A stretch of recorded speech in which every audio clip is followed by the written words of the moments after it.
आणि सर्वसामान्यांसाठी एक महत्त्वाची बातमी आहे। रेल्वे स्थानकातल्या खाद्यपदार्थांचे दर जैसे थे राहणार आहेत।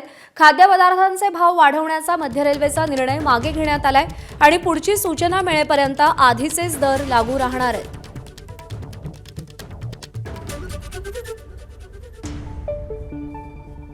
रेल्वे स्थानकांवर मिळणाऱ्या खाद्यपदार्थांचे दर वाढवले जाणार अशी माहिती मिळालेली होती, पण आता हा निर्णय मागे घेण्यात आलेला आहे। खाद्यपदार्थांचे दर जैसे थे राहतील। अक्षय भाटकर आपले प्रतिनिधी आपल्याला अधिक अपडेट देतील। अक्षय, एक मोठा दिलासा मध्य रेल्वेने सर्वसामान्यांना दिलेला आहे, प्रवाशांना दिलेला आहे।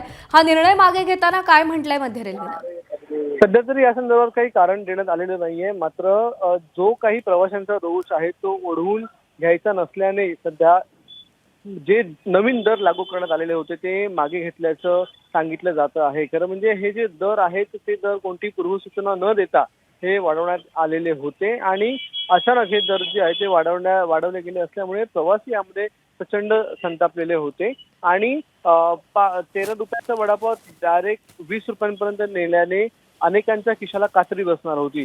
पण आता सध्या तरी मध्य रेल्वेने एक परिपत्रक काढलेलं आहे आणि त्या परिपत्रकामध्ये इतकंच म्हटलंय की जो काही निर्णय हा लागू करण्यात येणार होता तो सध्या तरी मागे घेण्यात आलेला आहे आणि जोपर्यंत पुढील सूचना मिळत नाही तोपर्यंत आम्ही दर जे आहे ते आधी जेवढे होते म्हणजे आधी जे 13 रुपयाचा वडापाव होता तो आता देखील 13 रुपयानेच मिळणार आहे।